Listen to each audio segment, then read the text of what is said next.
I remember being really captivated by this short story. Really loved it. The name of the collection is The Paper Menagerie and Other Stories. It's by Ken Liu. The name of the short story is The Bookmaking Habits of Select Species. There is no definitive census of all the intelligent species in the universe. Not only are there perennial arguments about what qualifies as intelligence, but each moment and everywhere civilizations rise and fall much as the stars are born and die. Time devours all. Yet every species has its unique way of passing on its wisdom through the ages, its way of making thoughts visible, tangible, frozen for a moment like a bulwark against the irresistible tide of time. Everyone makes books. It is said by some that writing is just visible speech, but we know such views are parochial. A musical people, the Elations, write by scratching their thin, hard proboscis across an impressionable surface, such as a metal tablet, covered by a thin layer of wax or hardened clay. Wealthy Elations sometimes wear a nib made of precious metals on the tip of the nose. The writer speaks his thoughts as he writes, causing the proboscis to vibrate up and down as it etches a groove in the surface. To read a book inscribed this way, an Elation places his nose into the groove and drags it through. The delicate proboscis vibrates in sympathy with the waveform of the groove, and a hollow chamber in the Elation's skull magnifies the sound. In this manner, the voice of the writer is recreated. The Elations believe that they have a writing system superior to all others. Unlike books written in alphabets, syllabaries, or logograms, an Elation book captures not only words, but also the writer's tone, voice, inflection, emphasis, intonation, rhythm. It is simultaneously a score and recording. A speech sounds like a speech, a lament, and a story recreates perfectly the teller's breathless excitement. For the Elations, reading is literally hearing the voice of the past. But there is a cost to the beauty of the Elation book, because the act of reading requires physical contact with the soft, malleable surface. Each time a text is read, it is also damaged and some aspects of the original irretrievably lost. Copies made of more durable materials inevitably fail to capture all the subtleties of the writer's voice and are thus shunned. In order to preserve their literary heritage, the Elations have to lock away their most precious manuscripts in forbidding libraries where few are granted access. Ironically, the most important and beautiful works of Elation writers are rarely read, but are known only through interpretations made by scribes who attempt to reconstruct the original in new books after hearing the source read at special ceremonies. For the most influential works, hundreds, thousands of interpretations exist in circulation, and they in turn are interpreted and proliferate through new copies. The Elation scholars spend much of their time debating the relative authority of competing versions and inferring, based on the multiplicity of imperfect copies, the imagined voice of their antecedent, an ideal book uncorrupted by readers. The Quadzoli do not believe that thinking and writing are different things at all. They are a race of mechanical beings. It is not known if they began as mechanical creations of another older species, if they are shells hosting the souls of a once organic race, or if they evolved on their own from inert matter. A Quadzoli's body is made out of copper and shaped like an hourglass. Their planet, tracing out a complicated orbit between 3 stars, is subjected to immense tidal forces that churn and melt its metal core, radiating heat to the surface in the form of steamy geysers and lakes of lava.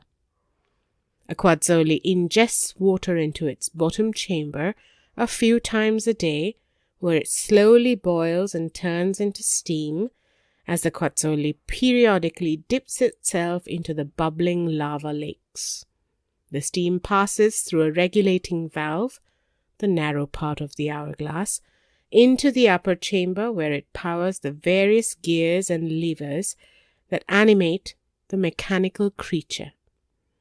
At the end of the work cycle, the steam cools and condenses against the inner surface of the upper chamber. The droplets of water flow along grooves etched into the copper until they are collected into a steady stream, and this stream then passes through a porous stone rich in carbonate minerals before being disposed of outside the body. This stone is the seat of the Quadzoli mind. The stone organ is filled with thousands, millions of intricate channels, forming a maze that divides the water into countless tiny parallel flows that drip, trickle, wind around each other to represent simple values which together coalesce into streams of consciousness and emerge as currents of thought. Over time, the pattern of water flowing through the stone changes. Older channels are worn down and disappear or become blocked and closed off, and so some memories are forgotten. New channels are created connecting previously separated flows, an epiphany, and the departing water deposits new mineral growths at the far youngest end of the stone, where the tentative, fragile, miniature stalactites are the newest, freshest thoughts. When a Quadzoli parent creates a child in the forge, its final act is to gift the child with a sliver of its own stone mind, a package of received wisdom and ready thoughts that allow the child to begin its life. As the child accumulates experiences, its stone brain grows around that core, becoming ever more intricate and elaborate, until it can, in turn, divide its mind for the use of its children. And so the Quadzoli are themselves books. Each carries within its stone brain a written record of the accumulated wisdom of all its ancestors, the most durable thoughts that have survived millions of years of erosion. Each mind grows from a seed inherited through the millennia, and every thought leaves a mark that can be read and seen. Some of the more violent races of the universe, such as the Hespero, once delighted in extracting and collecting the stone brains of the Quadzoli. Still displayed in their museums and libraries, the stones, often labeled simply ancient books, no longer mean much to most visitors. Because they could separate thought from writing, the conquering races were able to leave a record that is free of blemishes and thoughts that would have made their descendants shudder. But the stone brains remain in their glass cases, waiting for water to flow through the dry channels so that once again they can be read and live. The Hespero once wrote with strings of symbols that represented sounds in their speech, but now no longer write at all. They have always had a complicated relationship with writing, the Hespero. Their great philosophers distrusted writing. A book, they thought, was not a living mind, yet pretended to be one. It gave sententious pronouncements, made moral judgments, described purported historical facts, or told exciting stories. Yet it could not be interrogated like a real person, could not answer its critics or justify its accounts. The Hespero wrote down their thoughts reluctantly, only when they could not trust the vagaries of memory. They far preferred to live with the transience of speech, oratory, debate. At one time, the Hespero were a fierce and cruel people. As much as they delighted in debates, they loved even more the glories of war. The philosophers justified their conquests and slaughter in the name of forward motion. War was the only way to animate the ideals embedded in the static texts passed down through the ages, to ensure that they remained true and to refine them for the future. An idea was worth keeping only if it led to victory. When they finally discovered the secret of mind storage and mapping, the Hespero stopped writing altogether. In the moments before the deaths of great kings, generals, philosophers, their minds are harvested from the failing bodies. The parts of every charged ion, every fleeting electron, every strange and charming quark are captured and cast in crystalline matrices. These minds are frozen forever in that moment of separation from their owners. At this point, the process of mapping begins. Carefully, meticulously, a team of master cartographers, assisted by numerous apprentices, trace out each of the countless minuscule tributaries, impressions, and hunches that commingle into the flow and ebb of thought, until they gather into the tidal forces, the ideas that made their originators so great. Once the mapping is done, they begin the calculations to project the continuing trajectories of the traced out parts, so as to simulate the next thought.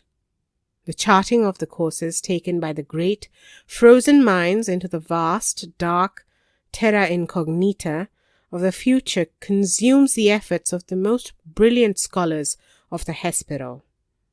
They devote the best years of their lives to it, and when they die, their minds, in turn, are charted indefinitely into the future as well.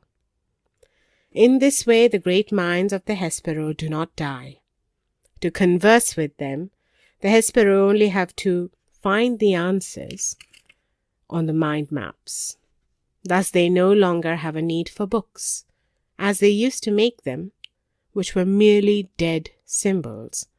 For the wisdom of the past is always with them, still thinking, still guiding, still exploring.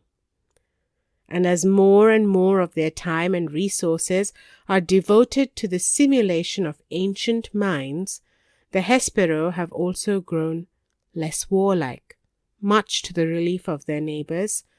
Perhaps it is true that some books do have a civilizing influence. The Toltocs read books they did not write. They are creatures of energy, ethereal, flickering patterns of shifting field potentials. The Toltocs are strung out among the stars like ghostly ribbons. When the starships of the other species pass through, the ships barely feel a gentle tug. The Toltocs claim that everything in the universe can be read.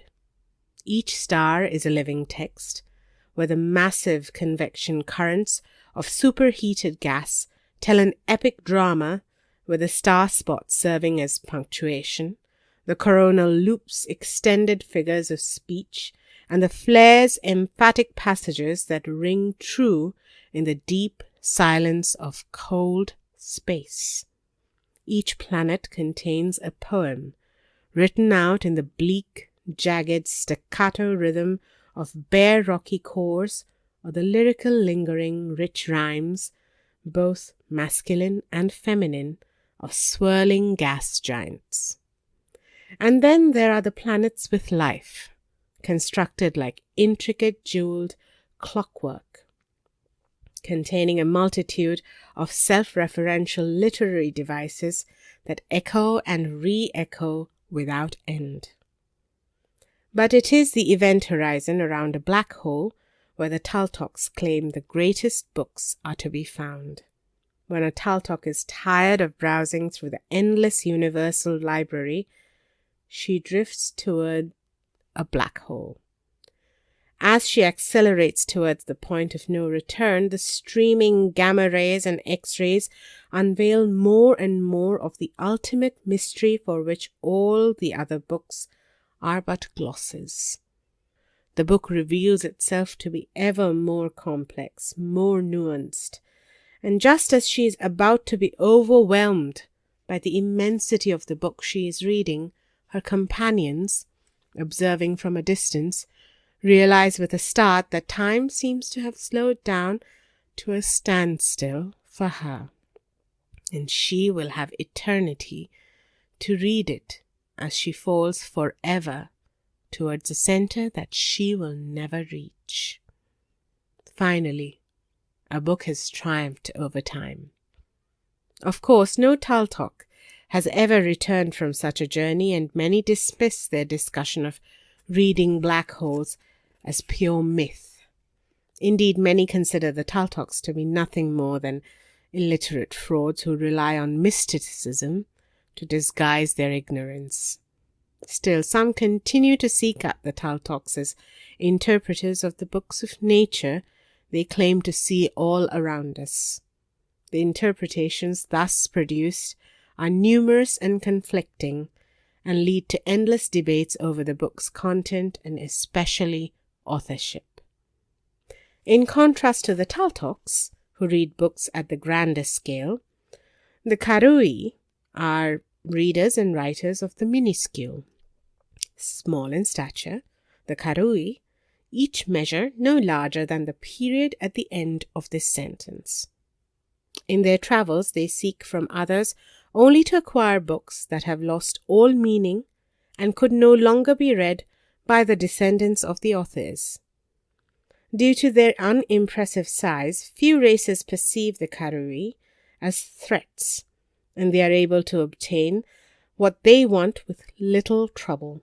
For instance, at the Karui's request, the people of Earth gave them tablets and vases, incised with linear A, bundles of knotted strings called quipus, as well as an assortment of ancient magnetic discs and cubes that they no longer knew how to decipher. The Hespero, after they had ceased their wars of conquest, gave the Karui some ancient stones that they believed to be books looted from the Quadzoli. And even the reclusive Untu, who write with fragrances and flavors, allowed them to have some old, bland books whose scents were too faint to be read. The Karui make no effort at deciphering their acquisitions.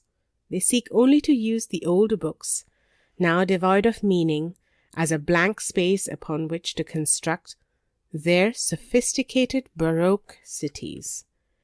The incised lines on the vases and tablets were turned into thoroughfares whose walls were packed with honeycombed rooms that elaborate on the pre-existing outlines with fractal beauty. The fibers in the knotted ropes were teased apart, rewoven, and retied at the microscopic level until each original knot had been turned into Byzantine complex of thousands of smaller knots, each a kiosk suitable for a Karui merchant just starting out or a warren of rooms for a young Karui family. The magnetic discs, on the other hand, were used as arenas of entertainment, where the young and adventurous careened across their surface during the day, delighting in the shifting push and pull of local magnetic potential. At night, the place was lit up by tiny lights that followed the flow of magnetic forces, and long dead data illuminated the dance of thousands of young people searching for love, seeking to connect. Yes, it is not accurate to say that the Karui do no interpretation at all. When members of the species that had given these artifacts to the Karui come to visit, inevitably they feel a sense of familiarity with the Karui's new construction. For example, when representatives from Earth were given a tour of the great market built in a quipu, they observed, via the use of a microscope, bustling activity, thriving trade, and an incessant murmur of numbers, accounts, values, currency. One of Earth's representatives, a descendant of the people who had once knotted the string books, was astounded. Though he could not read them, he knew that the quipus had been made to keep track of accounts and numbers, to tally up taxes and ledgers. Or take the example of the Quadzoli, who found the Karui repurposing one of the lost Quadzoli stone brains as a research complex. The tiny chambers and channels where ancient watery thoughts once flowed were now laboratories, libraries, teaching rooms, and lecture halls echoing with new ideas. The Quadzoli delegation had come to recover the mind of their ancestor, but left convinced that all was as it should be. It is as if the Karui were able to perceive an echo of the past, and unconsciously, as they built upon a palimpsest of books written long ago and long forgotten, chanced to stumble upon an essence of meaning that could not be lost, no matter how much time had passed. They read without knowing they are reading. Pockets of sentience glow in the cold. Deep void of the universe like bubbles in a vast, dark sea. Tumbling, shifting, joining and breaking, they leave behind spiraling phosphorescent trails, each as unique as a signature, as they push and rise towards an unseen surface. Everyone makes books.